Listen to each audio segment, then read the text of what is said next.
Media రూపం మారింది. Social మీడియాతో అందరికీ అవకాశం వచ్చింది. 4 మాటలు తెలిసి ఒక మొబైల్ చేతిలో ఉంటే చాలు అందరూ జర్నలిస్టులే అన్నట్టుగా కనిపిస్తుంది. సరిగ్గా ఇదే సమయంలో ఎవరు పెడితే వాళ్ళు మాట్లాడిన మాటల్ని జనంలో కొందరు సీరియస్గా తీసుకుంటున్నారు. జర్నలిజం ఇంతేనా, జర్నలిస్టులు ఇలా అయిపోయారా అనే రీతిలో కామెంట్స్ కూడా చేస్తున్నారు. కొంతమంది అయితే సంచలనం కావడం కోసం చేస్తున్న ప్రయత్నాలు ప్రజల్లో జర్నలిజాన్నే అబాసుపాలు చేసే పరిస్థితికి వచ్చేస్తున్నాయి. అసలు ఎందుకు ఇదంతా జరుగుతుంది, దీనికి కారణాలేంటి, అసలు ఇలాంటి వాళ్ళ ప్రయత్నాల్ని ఏ రీతిన చూడాలి, ఈ అంశాల మీద మనతో మాట్లాడేందుకు సీనియర్ జర్నలిస్ట్ అదేవిధంగా ఎనలిస్ట్ నగేష్ బూర్తి మనతో ఉన్నారు. ఆయనతో మాట్లాడదాం. నమస్కారం నగేష్ గారు. నమస్తే శంకర్ గారు. నగేష్ గారు, ఇప్పుడు జర్నలిజం పేరుతో జరుగుతున్నటువంటి కొంతమంది చేస్తున్నటువంటి ఈ ప్రయత్నాల్ని జనాల్లో మొత్తం జర్నలిస్టులని జర్నలిజాన్ని అబాసుపాలు చేసే పరిస్థితి రావడాన్ని మీరు ఎట్లా చూస్తారు, దీనికి కారణాలు ఏంటంటారు? ఈయన సోషల్ మీడియా వచ్చిన తర్వాత జర్నలిస్టులు కాని వాళ్ళు ఎవరో తెలియట్లేదు. ఆ ప్రజలకి ఒక అవగాహన లేకపోవడం, లేదంటే క్లారిటీ లేకపోవడం. ఒకప్పుడు జర్నలిస్ట్ అంటే కనిపించేవాడు కాదు. ప్రింట్ మీడియా ఉన్నప్పుడు వార్తలు మాత్రమే మాట్లాడేవి. నాకు మొదట్లో ఈనాడులో చేసినప్పుడు కూడా ఈనాడులో చెప్పేటప్పుడు ఒక మాట చెప్పేవారు, నువ్వు కాదు మాట్లాడు, నీ వార్త మాట్లాడాలి మాతో అనేవారు. అంటే మన వార్త ఎంత ఇంపాక్ట్ ఉంటుంది అనేది అప్పుడు తెలిసేది. తర్వాత ఎలక్ట్రానిక్ మీడియా వచ్చిన తర్వాత కొంతమంది జర్నలిస్టులు టీవీలో కనపడడం మొదలెట్టారు. అంతవరకు బాగుంది. కానీ సోషల్ మీడియా వచ్చిన తర్వాత అదేవిధంగా మీడియాలో కొంత రాజకీయపరమైనటువంటి మేనేజ్మెంట్లు రాజకీయపరంగా కొన్ని పార్టీలకు మద్దతు ఇవ్వడం వల్ల జరిగినటువంటి నష్టం ఏమిటంటే కొంతమంది జర్నలిజాన్ని వదిలేశారు. ప్రమాదం మొత్తం అక్కడ మొదలైంది. జర్నలిజాన్ని వదిలేయడం ఒక పార్టీకు లేదంటే యాజమాన్యం మద్దతు ఇస్తున్నటువంటి రాజకీయ నాయకులకు మద్దతు ఇవ్వడం వల్ల కొంతమంది జర్నలిజాన్ని వదిలేశారు. కానీ ఇలాంటి ప్రొఫెషనల్ గ్యాప్ ఎప్పుడు ప్రతి డిపార్ట్మెంట్లోనూ ఉంటుంది. కొంతమంది పోలీసులు ఉంటారు, వాళ్ళు పోలీసింగ్ చేయరు. లాయర్లు ఉంటారు, న్యాయం చేయరు. అలాగే కొంతమంది అన్ని డిపార్ట్మెంట్లో వర్క్ చేయని వాళ్ళు కొంతమంది ఉంటారు. వాళ్ళని ఇలాంటి కోవలోకి తీసేయచ్చు. కానీ కొంతమంది ఇప్పుడు అడ్డగోలుగా మీడియాలోకి జొరబడ్డారు. అసలు మీడియాతో సంబంధం ఉండదు వాళ్ళకి. జర్నలిజం అంటే తెలియదు, వానమాలు తెలియవు. అసలు ఆ జర్నలిజంలో ఉన్నటువంటి విధానాలు కూడా వాళ్ళకి తెలియవు. ఒక స్క్రిప్ట్ రాయాలంటే ఆ స్క్రిప్ట్కి ఎన్ని పదాలు వాడాలి, ఎన్ని వాక్యాలు వాడాలి, ఎక్కడ కామా పెట్టాలి, ఎక్కడ ఫుల్ స్టాప్ పెట్టాలి, హెడ్డింగ్ ఏది పెట్టాలి, లీడ్ ఏది పెట్టాలి, డెక్ ఏది పెట్టాలి, సూపర్ ఏం పెట్టాలి. ప్రింట్ మీడియాలో కొన్ని పదాలు ఉంటాయి. అదే ఎలక్ట్రానిక్ మీడియాలో హెడ్లైన్ ఏం పెట్టాలి, సూపర్ ఏం పెట్టాలి, అదేవిధంగా యాంకర్ విజువల్ అంటే ఏంటి, యాంకర్ బైట్ అంటే ఏంటి, ప్యాకేజ్ అంటే ఏంటి, లాంగ్ స్టోరీ అంటే ఏంటి, హాఫ్ అన్ అవర్ స్టోరీ అంటే ఏంటి, పీటీసీ అంటే ఏంటి, ఎండ్ పీటీసీ అంటే ఏంటి, రిపోర్టెడ్ ప్రజెంటేషన్ పీటీసీ అంటే ఏంటి, లైవ్ పీటీసీ అంటే ఏంటి, ఇన్ని రకాలు ఉంటాయి. ఇవేమీ తెలియకుండా జర్నలిస్టులు అయిపోయిన చాలామంది ఉన్నారు.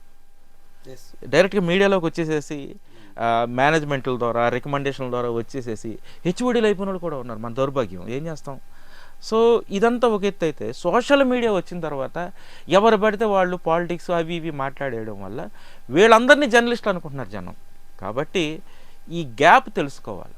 సోషల్ మీడియాలో విషయాలు మాట్లాడే వాళ్ళందరూ జర్నలిస్టులు కాదు.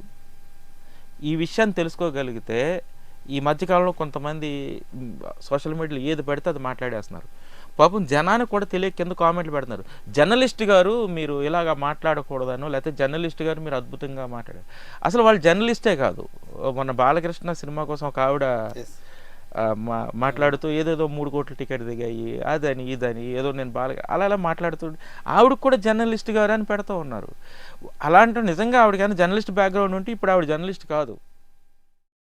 ఒకవేళ ఉంటే, లేకపోతే మంచిది, సంతోషం.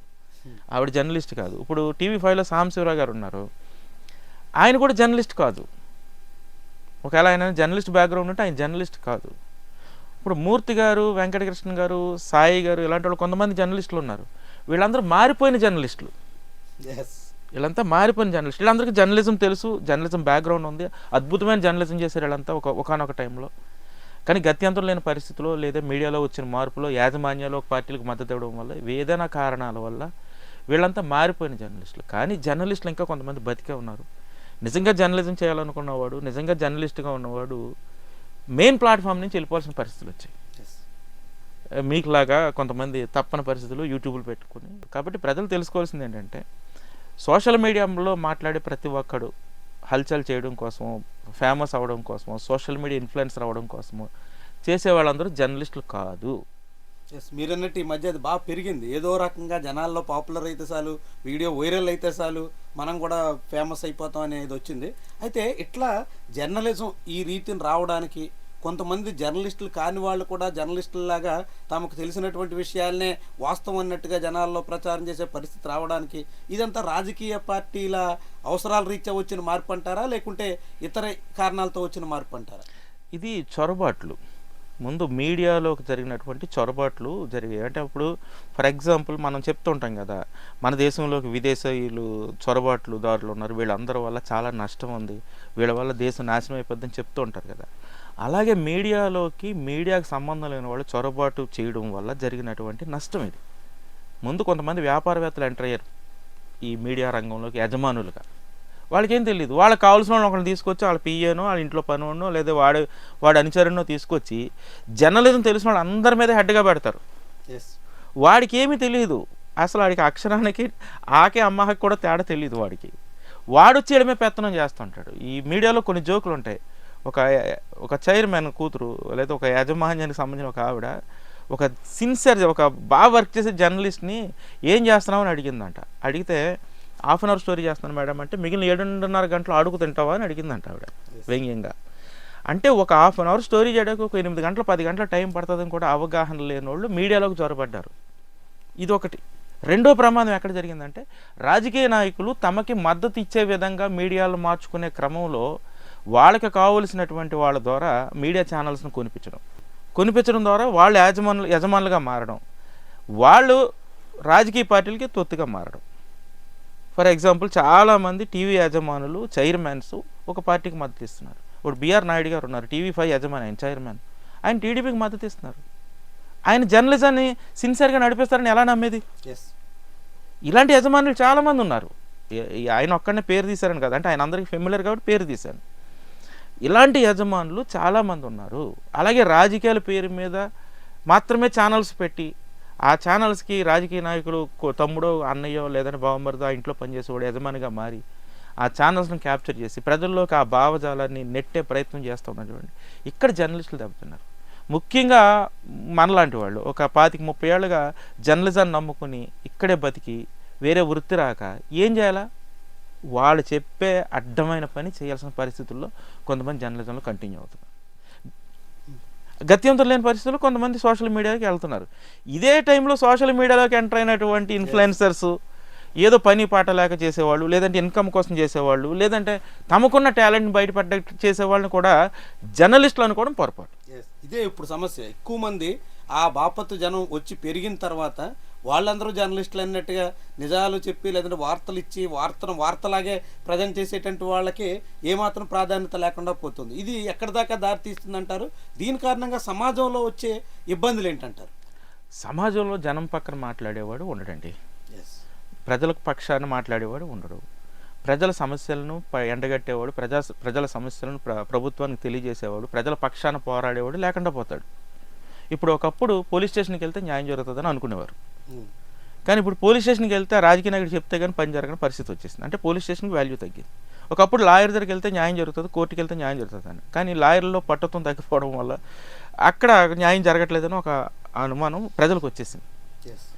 అలాగే జర్నలిస్టుల దగ్గరికి వెళ్తే ఒకప్పుడు ఈ వార్త పేపర్లో వస్తే, ఈ వార్త టీవీలో వస్తే మనకు న్యాయం జరిగిపోద్ది అని చాలామంది నమ్మేవారు. మనం చాలామందికి న్యాయం చేసాం. చాలామంది అసలు ఇప్పటికీ నాకు కనిపించే సార్ మీరు ఆ రోజు ఎలా చేయడం వాళ్ళని చెప్తూ ఉంటారు, కానీ ఇప్పుడు మనం చేసినా పట్టించుకునే వాళ్ళు లేడు. సో జర్నలిజం కూడా మిగిలిన చాలా జోనర్స్ లాగా మారిపోయింది, ప్రాధాన్యత లేని జోనర్గా మారిపోయింది. ఇప్పుడు కొంతమంది అయినా అంటే అసలు మరీ జర్నలిజం లేకుండా ఉండదు, దీన్ని ఇప్పుడు ఇంకోలా విభజించాలి.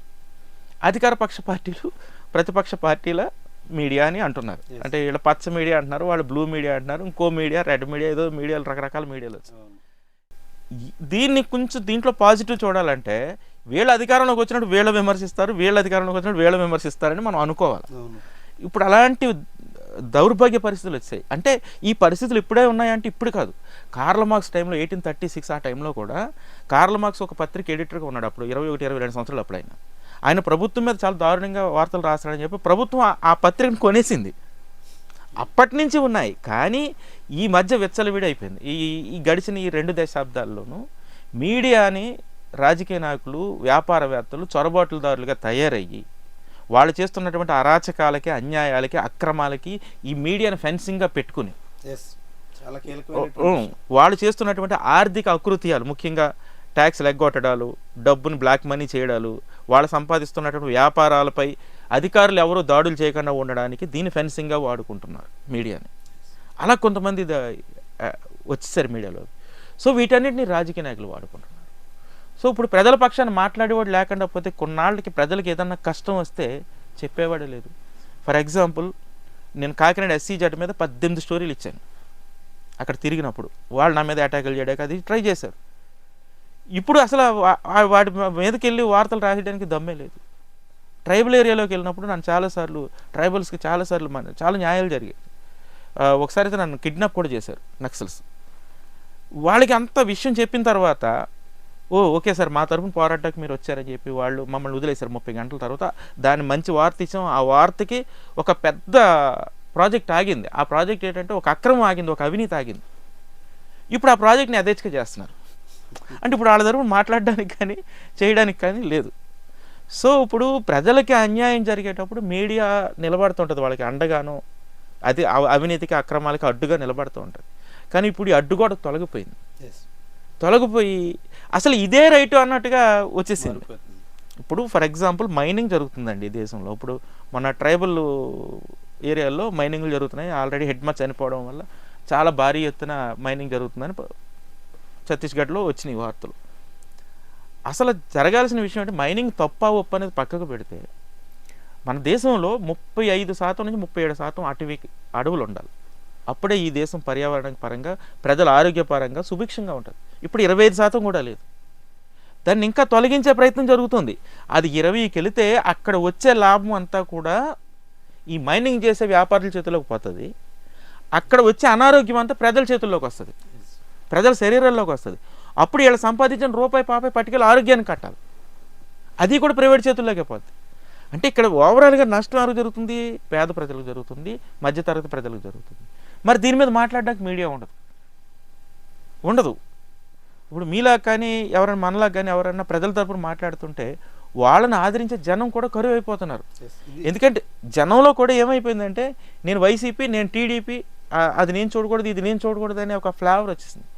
మీడియా విషయంలో దయచేసి ప్రజలు ఏం చేయాలంటే ప్రజా తరపున మాట్లాడేవాళ్ళు, ప్రజలకి వ్యతిరేకంగా ప్రభుత్వం తరపున మాట్లాడేవాళ్ళు. మీడియా ఆల్వేస్ ప్రతిపక్షం అండి. నిత్య ప్రతిపక్షం మీడియా అనేది తెలుసుకోవాలి. ప్రభుత్వం తరపున మాట్లాడే వాళ్ళందరూ కూడా మీడియా వాళ్ళు కాదు. ఆడు నిజంగా జర్నలిజం బ్యాక్గ్రౌండ్ ఉన్నా లేకపోయినా రోజు ప్రభుత్వానికి తాళం వేసేవాడు, ఏ ప్రభుత్వం అయినా సరే. అది వైసీపీ గవర్నమెంట్ అయినా, టీడీపీ గవర్నమెంట్ అయినా, సెంట్రల్ గవర్నమెంట్ అయినా, ఈ గవర్నమెంట్లకి తాళాలు వేసేవాడు ఎవడు జర్నలిస్ట్ కాదు. వాడు జర్నలిజం చదివినా సరే అది వేస్ట్ గాడు. ఎందుకంటే ప్రభుత్వం చేస్తున్న కార్యక్రమాలను నేను జర్నలిస్ట్ బేసిక్ ఏంటంటే a bridge between government and people అండి. ప్రజలకు ప్రభుత్వానికి వారధిగా ఉండేదే జర్నలిజం. ప్రభుత్వానికి ప్రజా సమస్యలను తెలియజేయడం, అలాగే ప్రభుత్వం ఇస్తున్నటువంటి పథకాలను ప్రజలకు చేరేటట్టు చేయడం, ప్రచారం చేయడం కాదు ఇక్కడ. ఇప్పుడు ప్రజలకు చేరే విధానాన్ని వదిలేశారు. ప్రభుత్వం చేస్తున్నటువంటి విషయాన్ని నాయకుడు చెయ్యెత్తాడు అంటున్నారు. నాయకుడు మాట్లాడాడు. అది తాళం, అది భజన, అది జర్నలిజం కాదు. జర్నలిజం అంటే ప్రజా సమస్యలను నిత్యం ప్రభుత్వం ముందు పెట్టేవాడు జర్నలిస్టు. అదేవిధంగా ప్రభుత్వం చేస్తున్నటువంటి పథకాలను, మంచి పథకాలు అంటే అసెంబ్లీలో ఏదో ఒక నాయకుడికి భూమి కేటాయించాడు, అది మంచి పథకం కాదు. దాని మీద వార్త వేయాలి. అలాగే పేద ప్రజల కోసం లేదా ప్రజల కోసం ప్రభుత్వం ఏదో ఒక స్కీమ్ పెట్టింది, ఒక ఆరోగ్యశ్రీ అను ఇంకో స్కీమ్ అను, దాని వివరాలు చెప్పాలి, ప్రజలకు అర్థమయ్యేలా. ఇది జర్నలిస్ట్ డ్యూటీ. ఈ డ్యూటీలను ఎప్పుడో వదిలేశారు జర్నలిస్టులు. అందుకే నిజమైన జర్నలిస్టులు అందరూ జర్నలిజాన్ని వదిలేసిన పరిస్థితి వచ్చింది. ఎందుకంటే వాళ్ళకి ప్లాట్ఫామ్స్ లేవు. నిజంగా ఒకప్పుడు ఒక 10 ఏళ్ల క్రితం, 5 ఏళ్ల క్రితం, 20 ఏళ్ల క్రితం ఒక జర్నలిస్టు పలానా వార్త ఇచ్చాడు, పలానా ఇన్వెస్టిగేషన్ ఇచ్చాడు, పలానా అంత అద్భుతంగా ఉంది అని చాలామంది వచ్చేవారు. మీరు మా వార్తలు ఇస్తున్నారని. ఒకప్పుడు నేను ఒక వార్త చేస్తే ఎవరో శ్రీకాకుళం నుంచి ఒక పెద్ద ఆవిడ ఫోన్ చేసి, బాబు నువ్వు చాలా మంచి వార్త చేసావు బాబు అని చెప్పింది. Great appreciation. అది జర్నలిస్టులకు అంత మంచి అప్రిషియేషన్స్ వచ్చాయి. ఇప్పుడు అలాంటిది లేదు. వీడి వేదవా, వాడి వేదవా, వీడి బ్రోకరు, అసలు ఆ భాష వింటుంటేనే, జర్నలిస్టులను తిడుతుంటేనే ఆ ఫీల్డ్లో ఉన్నందుకు బాధ కలుగుతుంది. సో ఇప్పుడు సోషల్ మీడియాలో వచ్చే వాళ్ళందరూ కూడా జర్నలిస్టులు కాదు. ఫస్ట్ ఆఫ్ ఆల్ ఒకవేళ జర్నలిజం బ్యాక్గ్రౌండ్తో వచ్చినా సరే వాళ్ళు ప్రజల పక్షాన మాట్లాడేవాడే మాత్రమే. ప్రభుత్వాన్ని నిరంతరం విమర్శించాలా, అంటే ప్రభుత్వాన్ని విమర్శిస్తారంటే విమర్శించడానికే పత్రికలు, మీడియా, జర్నలిస్టులు ఉన్నది. అట్లాగని ఈ ప్రభుత్వాన్ని విమర్శించి తర్వాత ప్రభుత్వాన్ని విమర్శించకుండా ఉండేవాడు జర్నలిస్ట్ కాదు.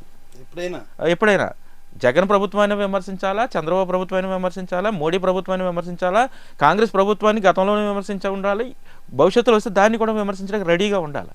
జర్నలిస్ట్ అనేవాడు నిత్య ప్రతిపక్షం. ఇది గుర్తుపెట్టుకోవాలండి ప్రజలు.